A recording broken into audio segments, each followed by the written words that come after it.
Oh, queridas, oh, queridos, e aí, queridas e queridos, tudo bem com vocês? Eu espero que sim. E no vídeo de hoje, gente, nós vamos falar sobre abominação, o que é abominação, alguns pecados que é abominável diante do Senhor. Eu espero que você goste desse conteúdo. Se você gostar, compartilhe com quem você conhece, que gosta também desse conteúdo, deixe seu like, comente, se inscreva, você que não é inscrito, caiu de paraquedas aqui, e vamos que vamos! Meditar na palavra do Senhor, que é importante para a nossa saúde espiritual. Em primeiro lugar, gente, eu quero citar algumas definições do que é abominação. Abominação significa sentir horror, algo que é detestável, algo que é inaceitável, algo que é repugnante, que é inaceitável. Deus, ele fala muito aqui na palavra dele sobre alguns pecados de abominação. Então, vamos conhecer alguns agora.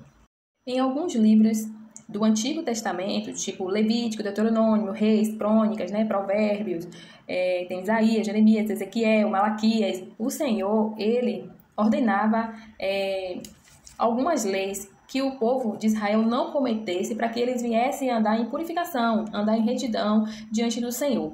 Uma dessas coisas, gente, era alguns tipos de animais que Deus ordenava com que Israel não se alimentasse, Alguns animais, eles eram proibidos de se alimentar.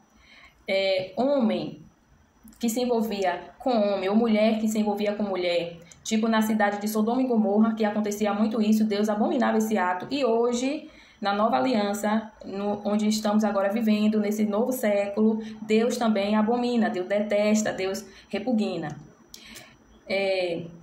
Adorações a outros ídolos. O Senhor abominava também na antiga aliança, tipo fazer estátuas. No Egito mesmo, sempre que tinha um rei, eram feitas estátuas desse rei, e o povo adorava.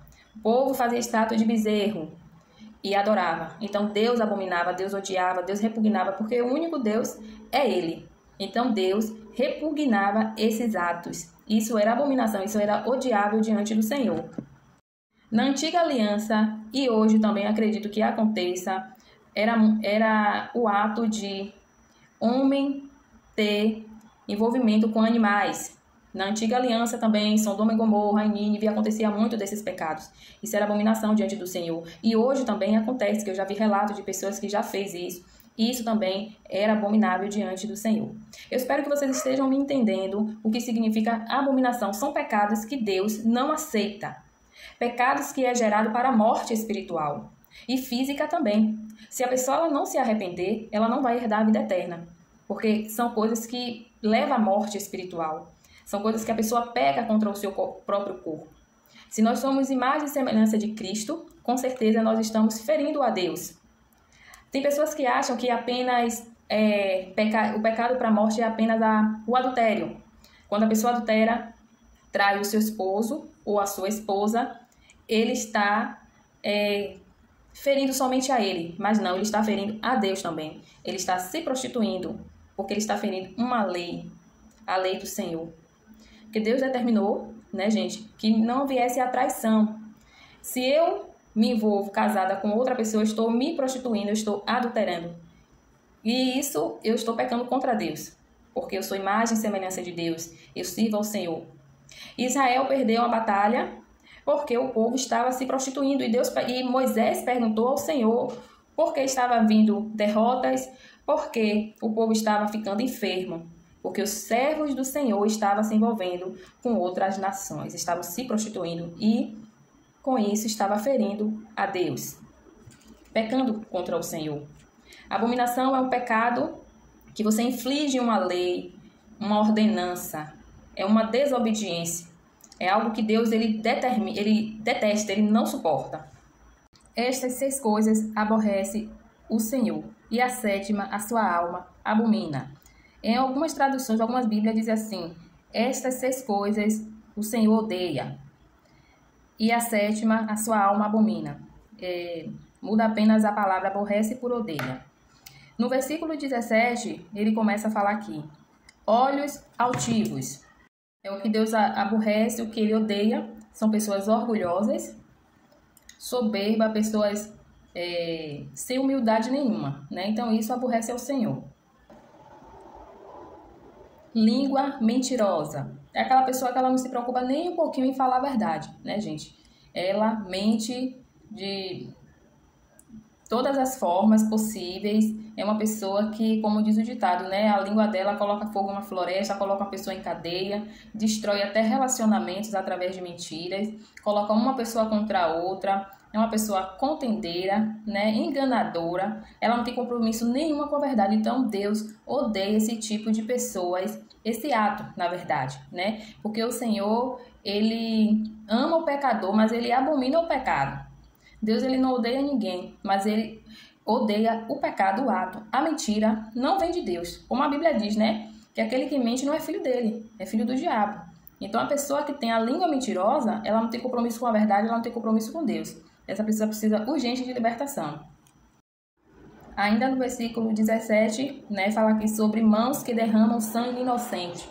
Não são apenas aquelas pessoas que tiram a vida de outra com uma arma, com uma faca, com uma paulada, com um empurrão que jogou da escada de uma altura, né, de um barranco, alguma coisa assim semelhante a essas coisas. Não. Mas aquela pessoa que ela derrama o sangue inocente espiritualmente falando. Sabe aquela pessoa que ela não se preocupa nem um pouquinho de levantar o seu irmão que caiu? Vê que ele está ali caído, prostrado. Ela faz de tudo para que o irmão não saia daquela situação, que permaneça. Ela não tem misericórdia, ela não tem compaixão, ela não tem piedade daquela pessoa. Ela isola aquela pessoa, ela faz com que todos se afastem, que ninguém ajude ela. Ela está derramando o sangue inocente ali, espiritualmente falando, né? Ela não se preocupa porque aquela pessoa ela venha se levantar. Então ela está matando a alma da pessoa, né? Ela está derramando o sangue espiritual daquela alma ali. No versículo 18 diz assim: e coração que maquina pensamentos viciosos, tipos maliciosos, né? Aquela pessoa que a todo momento ela maquina o mal. Não tem nada de errado ali, mas ela tá vendo o errado. Ela tá maquinando ali o que ela vai fazer contra aquela pessoa em certa situação que não tem nada a ver, mas ela tá maquinando ali o errado. São pessoas maldosas, pessoas que ela vê maldade em tudo e através do que ela está vendo ali, ela tá maquinando fazer o mal ali contra aquela pessoa. Né? Uma pessoa que precisa purificar a sua mente, lavar a sua mente no sangue do Cordeiro, purificar a sua mente no Espírito, na palavra, na oração e no jejum, pedir libertação ao Senhor. Porque não é normal uma pessoa o tempo todo estar maquinando mal. Uma pessoa vingativa, né? A vingança pertence ao Senhor. Então é assim, em tudo ela está maquinando ali o mal. E pés que se apressam a correr para o mal, né? São aquelas pessoas que ela prefere agir com seus próprios, nos seus próprios discernimentos. Ela decide uma situação, eu vou agir assim. Ela termina se apressando em correr para o mal, porque ela não espera uma resposta de Deus, né? Ela toma decisões com seus próprios interesses e termina se dando mal lá na frente, né? Até mesmo prejudicando alguém com certas decisões que ela toma. Ela termina caminhando e se perdendo, se afligindo, né? Através do decorrer da situação que ela está ali, vivendo. Termina indo para o mal, né?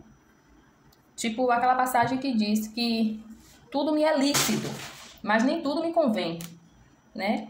Tudo é permitido, o Senhor nos deu livre-arbítrio para a gente fazer o que a gente quiser da nossa vida, mas nem tudo nos convém, nem tudo é para nós, né? Tem coisas que não é para a gente, mas a pessoa, ela termina se precipitando e termina indo para o lado mal.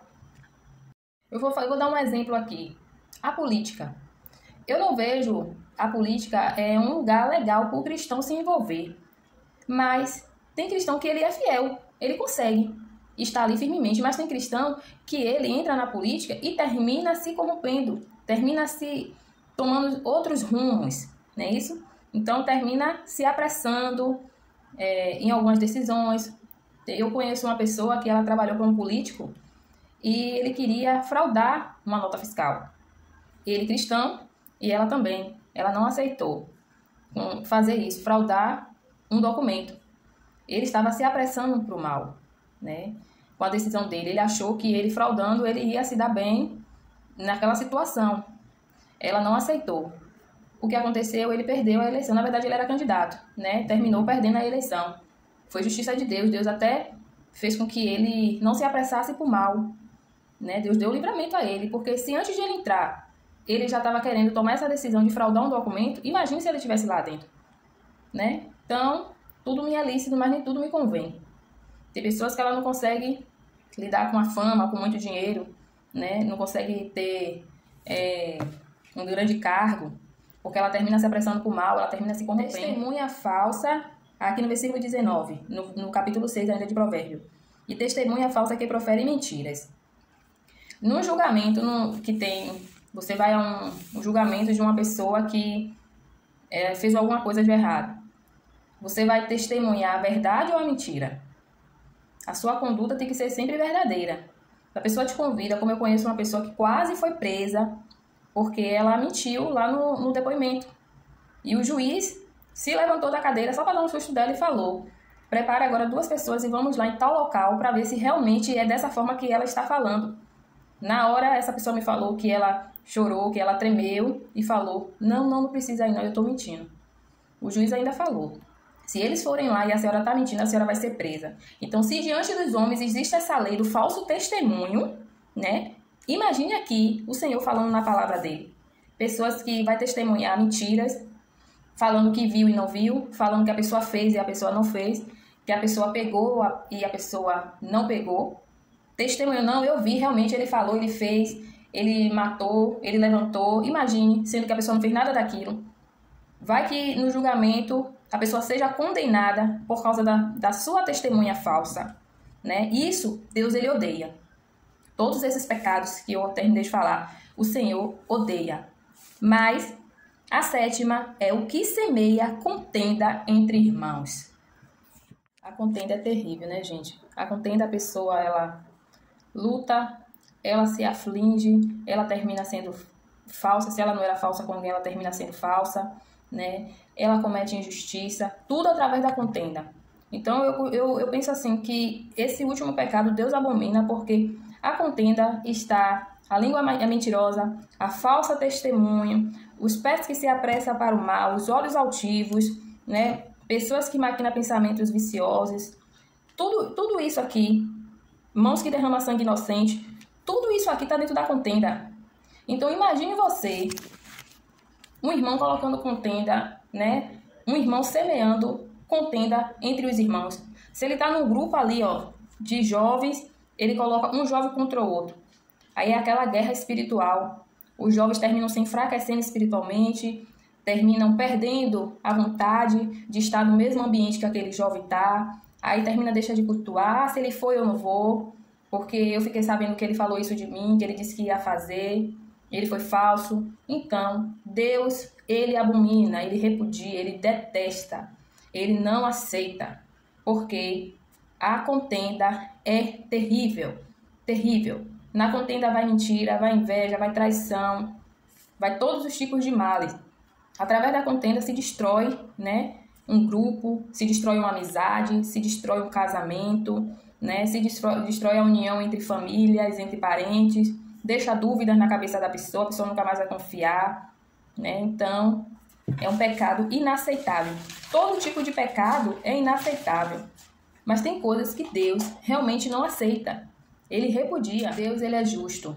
Deus, ele é fiel. Ele não aceita a injustiça, ele não aceita a mentira, porque ele é verdadeiro. Tudo que ele fala, ele cumpre. Tudo que ele promete, ele cumpre, né? Então, nós devemos a todo momento estar nos policiando com os nossos pensamentos, o que a gente fala, o que a gente vê, né? Tem coisas que a gente vê, a gente deixa lá, não precisa a gente comentar, não é necessário. Tem conversas que são desnecessárias, né? A gente não precisa estar comentando sobre o irmão que caiu, a gente não precisa estar comentando sobre o que a gente viu de errado, a gente precisa dobrar os nossos joelhos e orar, né? A nossa boca, como diz o ditado, tem que ser um túmulo.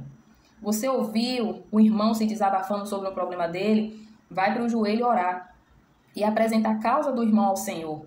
Não ficar contando a luta do irmão para um e outro, porque às vezes vai cair até no ouvido de uma pessoa que ela é maldosa, que ela é contendeira, que ela é falsa, que ela é implicante, ela já não gosta daquela pessoa. Então, se ela for uma pessoa que ela gosta de semear contenda, ela vai terminar manchando ali o corpo de Cristo. Eu espero que vocês tenham me entendido nessa mensagem. Ninguém é santo e perfeito. Quando nós chegamos à perfeição, o Senhor nos prepara e leva.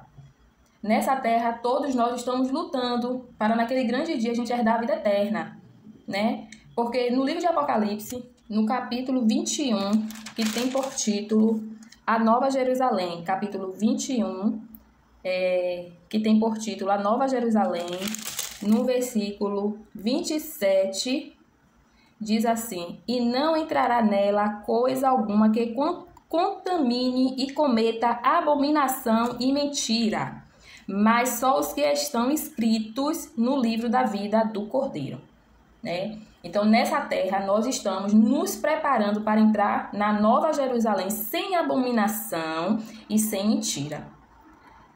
Precisamos a todo momento nos policiar, nos examinarmos. Como a gente faz na Santa Ceia, a gente precisa estar a todo momento, principalmente aquele momento que é a hora do descanso, que a gente vai para a nossa cama para dormir, a gente procura fazer a nossa oração e meditar o que foi que eu fiz hoje, que agradou ao Senhor, o que não desagradou, né? Pedir perdão ao Senhor. Então, no ato que a gente errou, a gente já pede perdão, se arrepende verdadeiramente e deixa de cometer aquele tipo de pecado ali para não se tornar iniquidade, né, gente?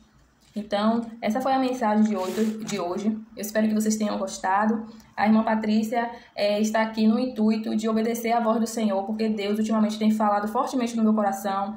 Filhas, fale sobre a minha palavra no seu canal. Então, é isso que eu estou fazendo. Orando, pedindo ao Espírito Santo de Deus direção, o que eu falo, Senhor, o que eu falo, que mensagem eu levo, né? Então, foi isso que Deus falou sobre o meu coração para falar sobre a abominação, e vem sim outras palavras de acordo à vontade dele querer ter. Que Deus venha abençoar a sua vida, sua casa, sua família, e que todos os seus projetos você entregue nas mãos do Senhor, porque no tempo certo, no tempo determinado, vai acontecer. E o Senhor me deu agora a próxima mensagem muito forte. Glória a Deus. Tchau, queridas e queridos. Tchau, queridas. Tchau, queridos. Até o próximo, se Deus quiser. Beijo no coração. Tchau.